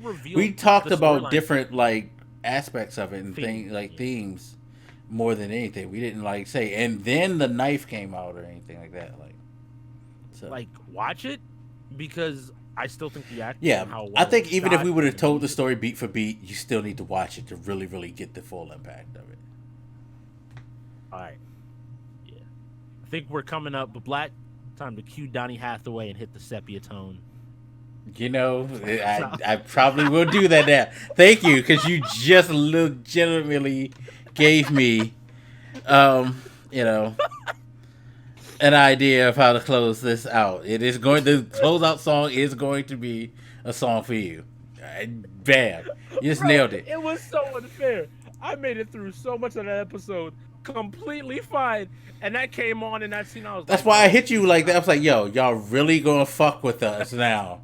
Like, after all this emotional bullshit that you've taken us through, that had us all on edge, you just gonna drop that casually. And it doesn't help that it falls right into then her like sniffing and stumbling around her house. Because it was the moment where you realize, yo, she has been wearing her dead dad shit all this fucking time. Like, you look at imagine looking at you're watching a high school girl, you're like, wow, she wears a lot of hoodies and long t-shirts and an entire series. Then you realize, yeah, that was her father's clothing that she like wears essentially because she's still mourning and she hasn't gotten over his death completely. Not at all. You never really do. It's a coping mechanism for her. Yeah. On top of her doing drugs to make herself feel numb. And which she poignantly makes sure you know, like, yeah, this is the only time I feel. I don't really feel until I'm fucked up. The world is so loud and everything is so chaotic that she can't process it. Yeah. It speaks to the bipolar thing. I hope they really do explore that, because I even think that description amidst all the other trials and tribulations of the cop stuff and all of the stuff in that episode. Bless you. Thank you. I think they did a great job of, like, also giving. It's weird to say a good description of depression. Of like kind of explaining like what depression really was doing to her. Yeah. Of like depression is not when you watch 22 hours of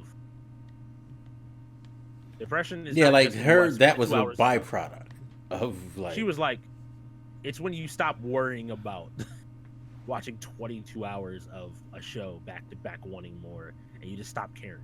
Yeah. And then her not peeing for a week. Causing herself a kidney infection.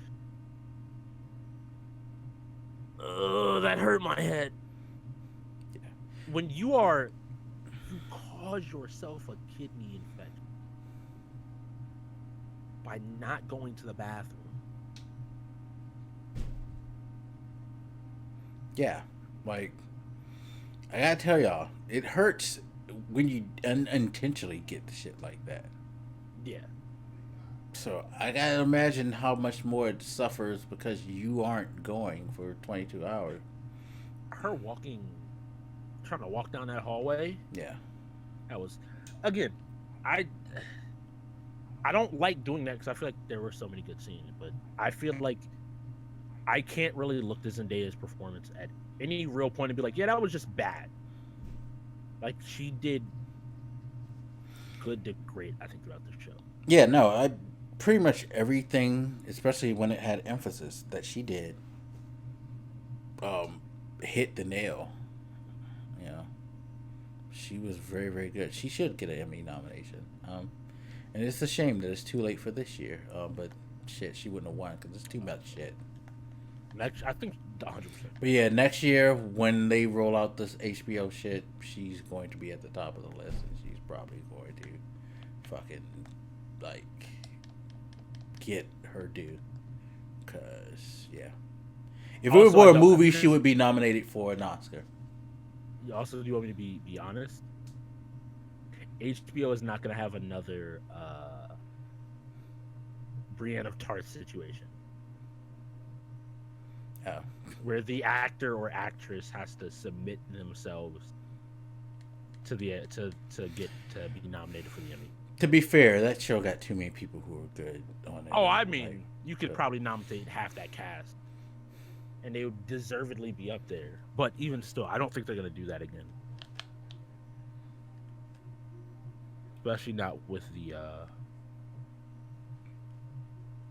reaction to the show. This show is like legitimately just blown up week after week. yeah, like I said, I know people who I would have never in my life thought would have want to even think about watching that shit. Who Your wa- sister hitting you up to have a discussion about Euphoria. No, not that, but like I said, people who like kind of in my age range where I was like, oh, yeah, y'all watch that shit? Damn.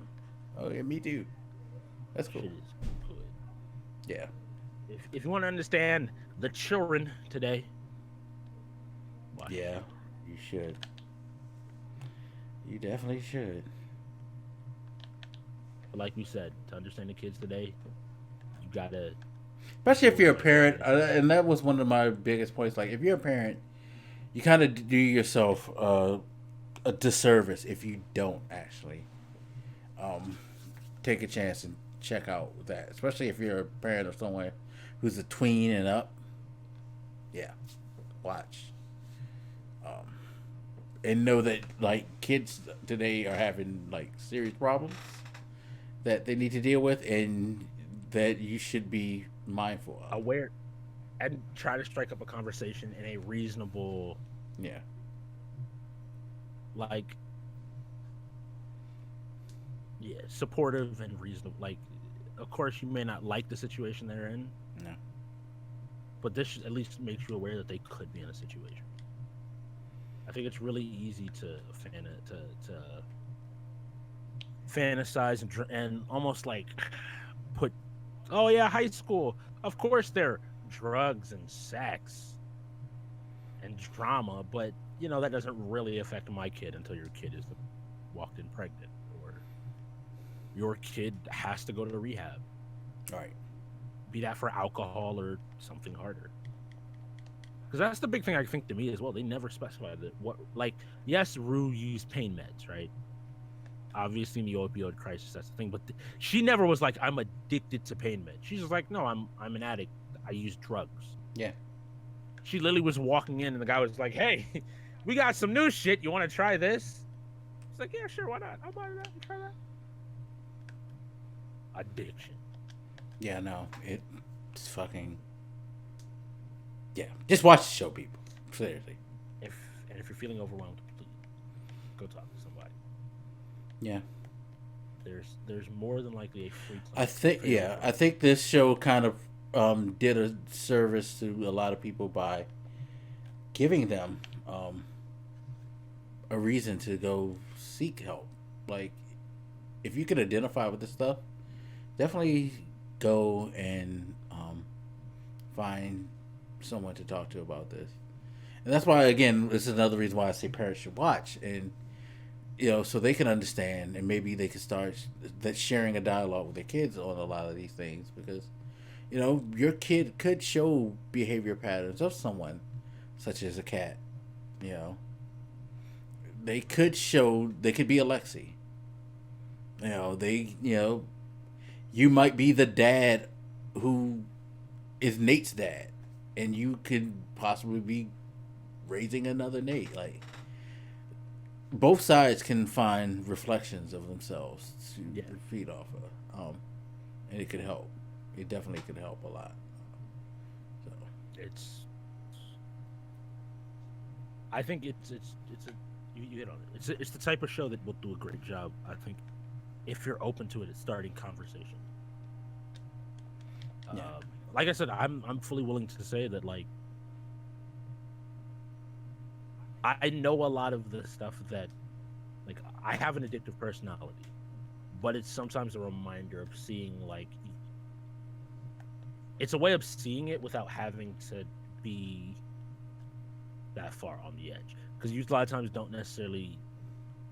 It's easy to be like, well, of course it went bad. They used heroin. yeah, but it's like it's not the drug itself. I think that's what one thing a lot of people will end up missing because they'll see, oh, she uses drugs. Well, yes, she was going to go down that route. No, it's not the drugs. It's a lot of things. Like, again, they hinted. She's coping. Yeah, Like you medicate yourself for like if I were to say to somebody, your addictions and the things Yeah, you have like, you are you know, medicating or doing this for a reason. yeah, like these can be like. I'm not trying to like throw that out there, especially with the temperament and climate that the Republicans have right now towards video game because they need an excuse as to why they shouldn't do their fucking job and work on gun laws. We'll say that for the reason we're born. Um, but I'm not on that one, but but I don't disagree with the sentiment. but like video games can sometimes become that thing that you kind of put in place of something that you feel like you're missing or that you can't cope with. I Bruce said like if if you can recognize it every time something that you're immediately like you're avoiding something and you're coping with whatever things. I've been able to personally like video games was that thing because we don't think about that as video games as we talk about video games as escapism, or we talk about plenty of things of watching TV and binging stuff, YouTube, all these different things as escapism. And it's just being able to recognize at what point like it is an unhealthy escape. It's not just like, hey, I need to escape for I need this space. It's like how do you react without it?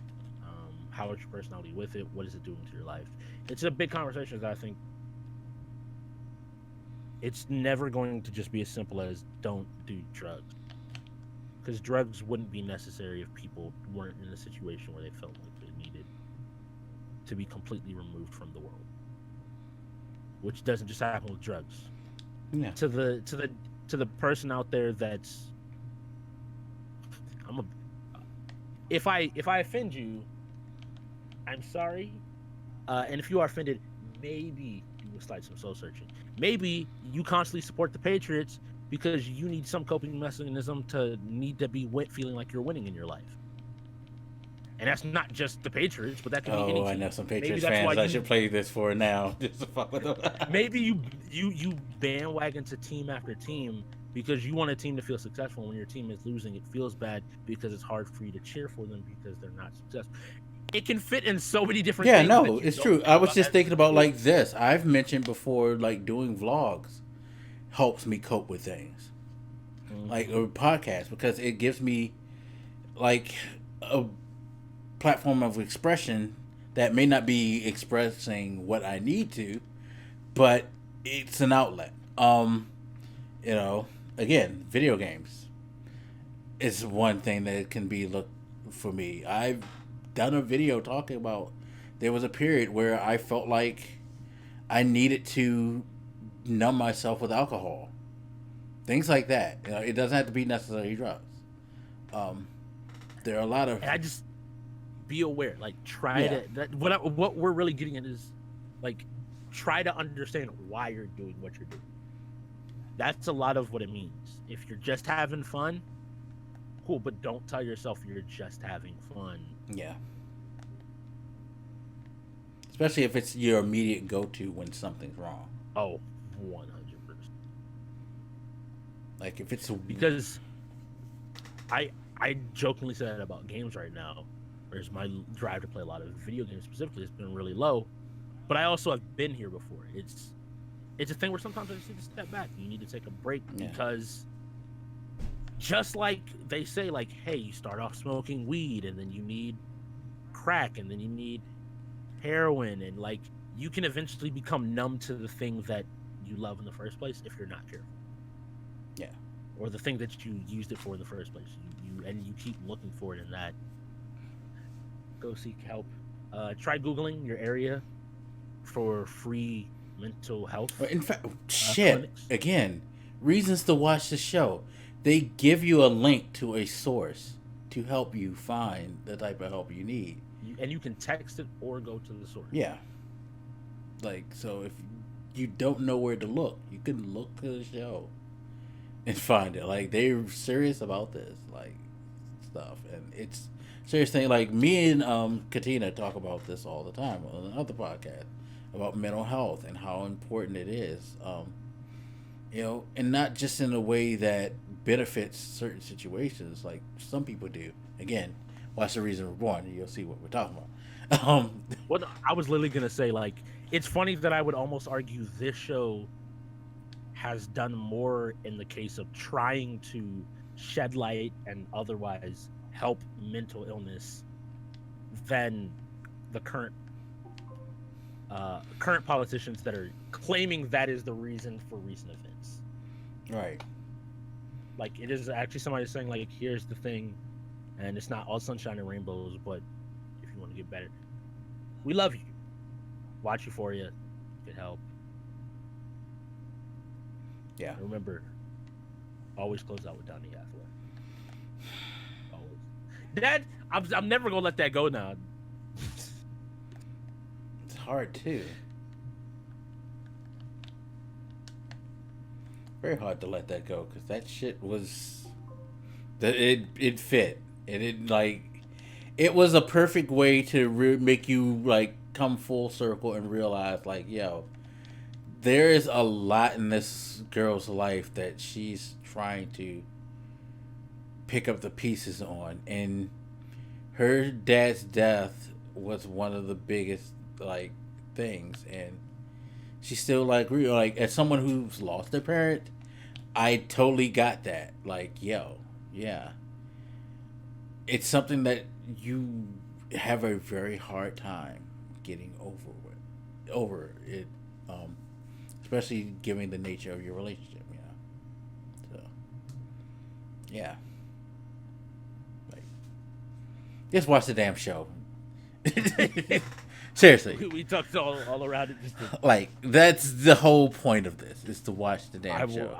Because as much as somebody asked me to watch a show. Watch it. Yeah, like, as much as I railed, and it's funny because I watched the first episode before you said I should watch, and I said I'd never watch it again.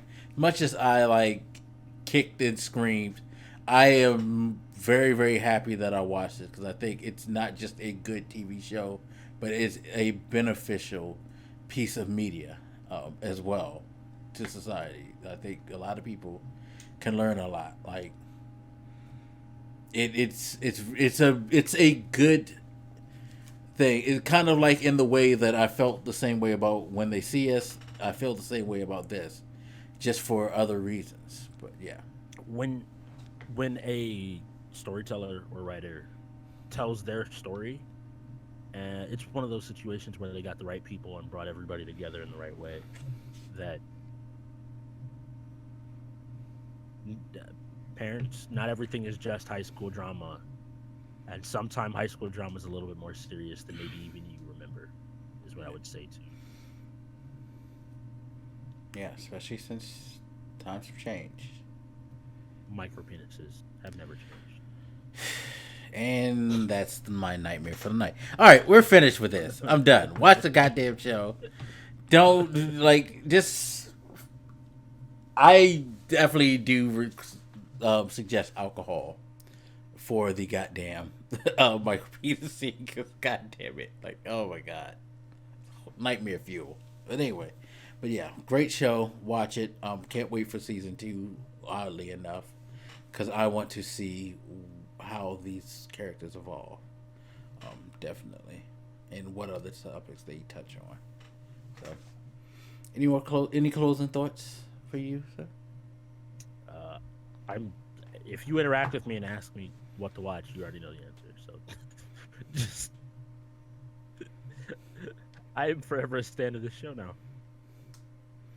Yeah, I think a lot of people are gonna like really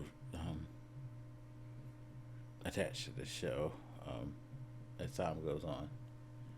But that is it. So thank you guys for watching. Remember, you could follow on Twitter, WisguyGSE. We have our own personal Twitters. All of that will be in the description. Links to Patreon pages, other pages. Go follow this man on Twitch too.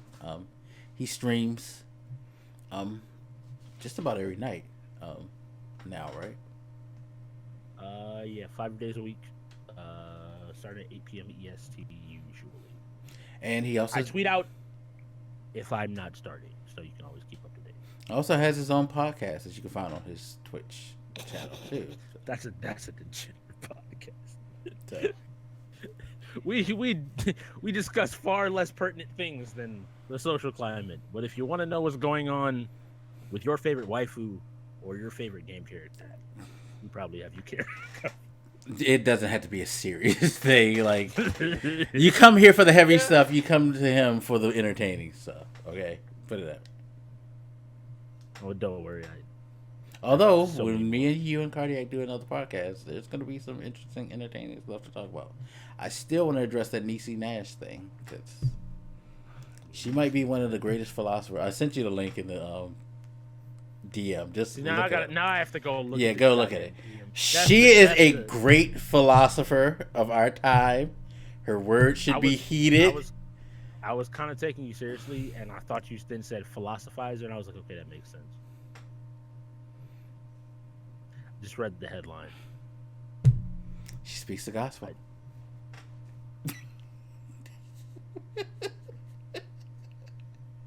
Also, got to talk about Death Stranding not being on the list of exclusives anymore for PlayStation 4.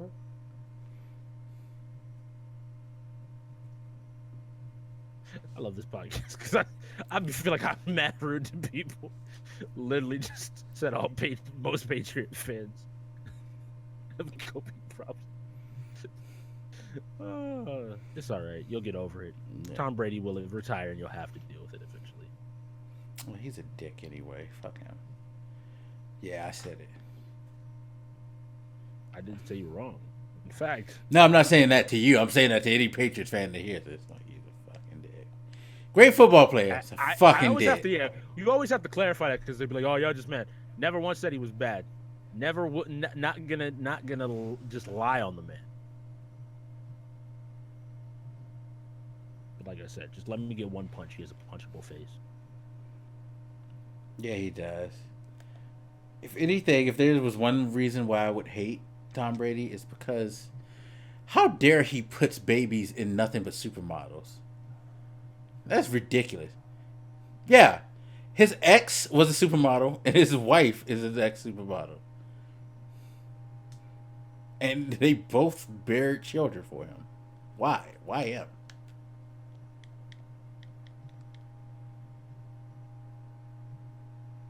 That's a note to go out on.